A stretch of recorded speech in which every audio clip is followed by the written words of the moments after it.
A while ago, I got an email from a geographer named Dale. He was browsing Google Earth when he found something strange.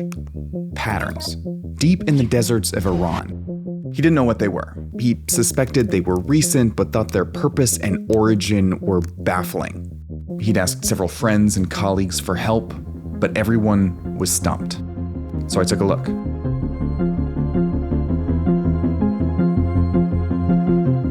This place was fascinating. Across this stretch of desert were hundreds, maybe thousands of identical shapes. Tons of tiny arcs, almost like fish scales, etched into the ground. Dale thought maybe I could find an answer. So I tried. And over the course of a few weeks, I worked to figure out what these markings were and why this desert in Iran was full of them.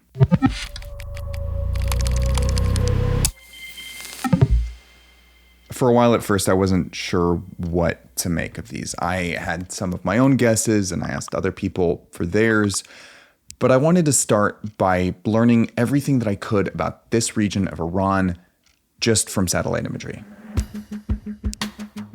The markings showed up on multiple satellite imagery sites. Each marking was about 20 meters wide and they covered an area of about 7 kilometers east to west, 4 kilometers north to south. Looking back through historical imagery, these patterns had been there for a long time, from 2024 to 2019 to 2005 to, well, maybe they were there in 1985. But today, next to the markings, there was a cemetery, a mosque, an ostrich farm, and a waterworks equipment supplier, the source of water supply in Pskov. Pskov, or Pasku, is the closest town. It's part of the province of Sistan and Baluchistan. Other nearby towns were covered in shapes that looked kind of more like dots. Pasku was the only town around that had curved markings like this. Okay, really quick. This is actually the very first episode of Tunnel Vision that we made start to finish, and now there are 2 other episodes that you can go ahead and watch on the channel now. But for this episode, we were able to do this whole investigation on the internet with a lot of phone calls and video calls and messaging, stuff that's easy to do when you're at home in your home country and a lot harder to do when you're not. The sponsor of this video wants to change that. Saily is an eSIM service from the team behind NordVPN, and they're offering a special Tunnel Vision deal at saily.com/tunnelvision. eSIMs are like a digital version of a physical SIM card. They do all the same things that this does, but without you having to worry about a teeny tiny little card while you're traveling. When you're traveling abroad, it can be super stressful to worry about if your carrier is going to charge you a lot of money for using your phone or, figuring out where to get a good, affordable, local SIM card. With an eSIM, all you have to do is pick a country, you activate it, and boom, you can make calls and use mobile data. With these eSIMs, you can also have multiple carriers and phone numbers at the same time, so you can easily switch between providers and avoid roaming fees. It's a great, easy way to get mobile data for travel. You can get a 15% discount on Saily's eSIM data plans when you go to saily.com/tunnelvision or download the Saily app and use the code tunnelvision at checkout. Okay, let's go back to the markings in Pasku. I wanted to see what this town looked like on the ground. On Google Maps, the town just had one location on Street View inside the ruins of a historic castle and just 3 pictures. One was this, and 2 were of a mountain, both posted by the same person. This part was weird. Pasku was surrounded on both sides by mountain ranges, but nothing quite matched this mountain. So I reversed image searched it. Most of these matches weren't quite right, but there was one that was. Garashkan Mountain, also called Face Mountain, because, well, it's 400 meters tall, it's a hotspot for rock climbing, and it's also over 130 kilometers away from Pasku. So this town is labeled with a picture of a landmark over an hour away. I think this might be a completely useless rabbit hole. I decided to try to get in touch with somebody there directly by looking at social media content that had been geotagged around this area. On Twitter, a lot of the posts were auto-generated tweets of satellite imagery, but there was one video actually taken on the ground of someone pouring water from a plastic bottle onto dry, cracked dirt.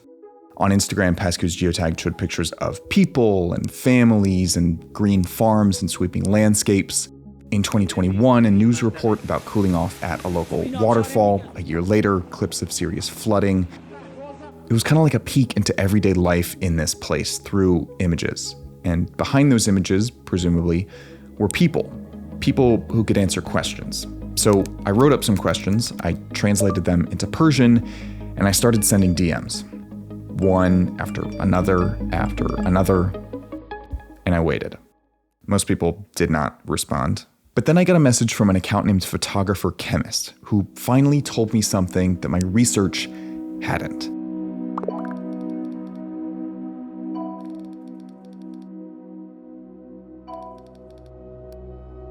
Rings collecting water for aqueducts. That's what these markings were. Photographer Chemist didn't know how old the markings were or who made them, but it was an answer. So I wrote Dale back. I told him everything that I'd learned, and he said thank you. He was satisfied. Mystery solved. But I still needed to know more. I still didn't really understand if these were a common practice or why they were here specifically. So I went looking for experts. And I found Fatemeh Aman, a senior fellow at the Middle East Institute who focuses on Iran. Sistan and Balochistan is the second largest province in Iran. Most deprived. Yeah, the water is less and less. They have to distribute water in tankers. The province has suffered from a water crisis for over 2 decades. That's partly due to climate change. The province gets half as much rain as it did 40 years ago and experiences scorching heat and sandstorms for much of the year. In the northeast corner of the province, the Khamoun wetlands, which were once 2,000 square kilometers of fish and game and fresh water for farming, have now almost completely dried up. But Fatemeh explained that crisis is also due to political reasons.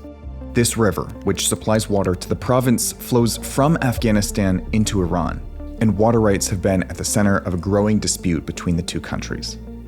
Iranians accuse Afghans of preventing water from flowing into Iran, and Afghans believe that Iran is getting more than its actual share of water. In reality, there is no way to measure these things. This crisis has sparked protests all over the province. Learning all of this, it felt like the stakes for a water collection system in the desert, in this region of the world, couldn't be higher. I asked Fatemeh if she knew how something like this would work. Yes. Do you? I also don't know. I really don't know what that is. Really? No, unfortunately, I'm not expert in the images and explaining what that could be. So, next, I turned to academia.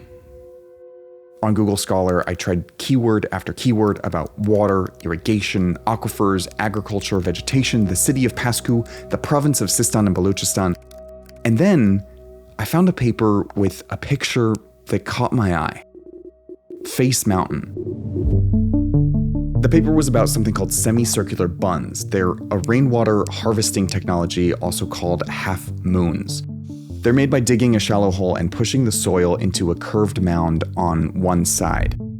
With the open side facing uphill, they can catch water as it runs downhill, trapping runoff that would otherwise be lost. In hot, dry places, formations like this do 2 things. They increase the moisture of the soil, and they keep that soil from eroding.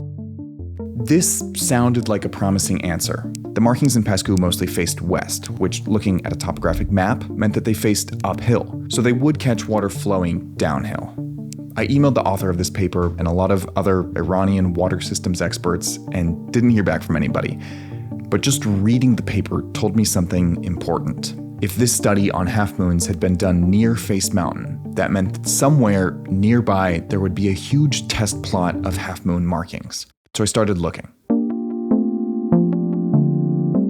And it didn't take me long to find something. Tiny dots stretching on and on for 6 kilometers. They look just like the dots I'd found in the towns next to Pascu, but very different from the fish scale patterns in Pascu. So I zoomed into the dots, and they were definitely half moons. If half moons showed up in satellite imagery as dots, that meant that the markings in Pascu were something else, something bigger. So if our markings in Pascu were not half moons, what could they be? I looked for someone who could help me figure that out. When you Google semicircular buns, the first site that comes up is the United Nations Convention to Combat Desertification. Desertification is the process by which fertile land degrades into desert, and half moons are a tool for reversing that process. They can take an area, like this one in Kenya, from this to this in less than a year.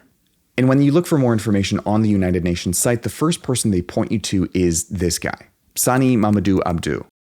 He spent the last 11 years monitoring the impact of half-moon projects in Niger. I showed him the markings in Pascu to see what he thought they could be. Je ne suis pas sûr de l'échelle que je vois là. Ça peut aussi être ces banquettes-là. On les appelle les banquettes. D'accord. Si la taille dépasse 4 mètres par ouvrage, c'est que ce sont des banquettes. Les banquettes, elles peuvent aller entre 20 à 40 mètres selon les types. Et les demi-lunes sont maximum de 4 mètres.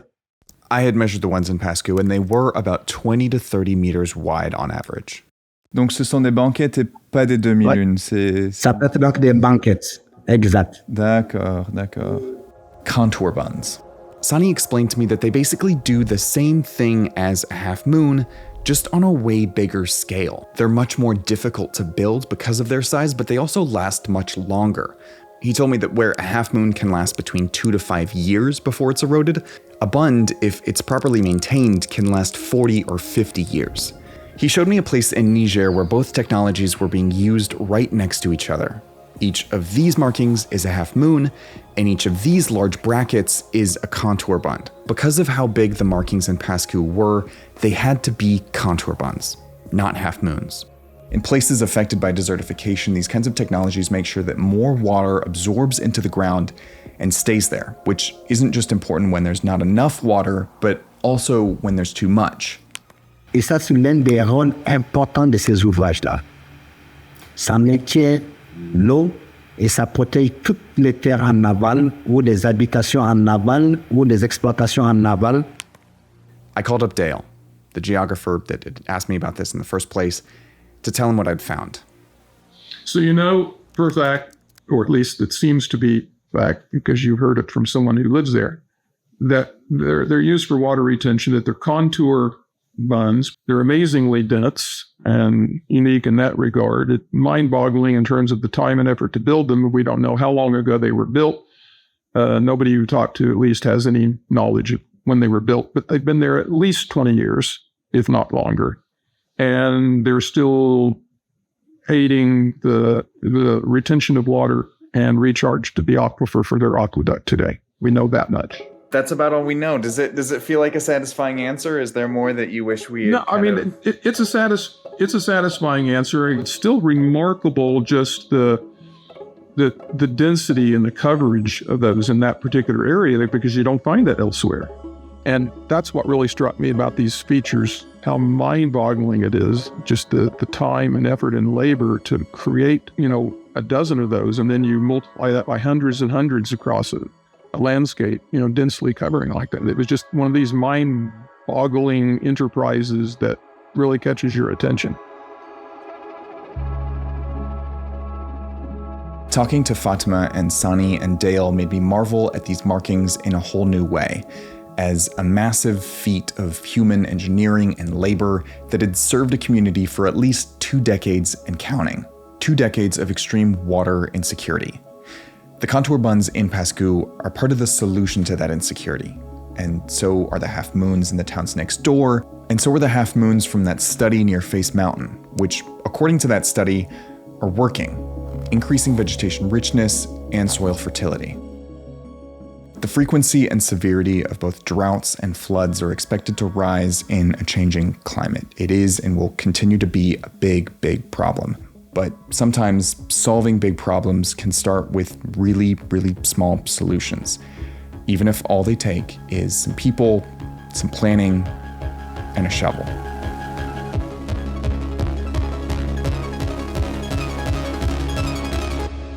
Thank you so much for watching. This has been episode 3 of Tunnel Vision, a show that we're making about diving deep down internet rabbit holes. If you enjoyed it and you want to see more, you should subscribe. We're going to keep trying to publish a video about every month or so. In the meantime, I want to hear any and all ideas that you have, any mysteries that you want to see solved or conundrums you want to see explained. Please drop them in the comments or send them our way. We're just getting started, so I'll see you next time.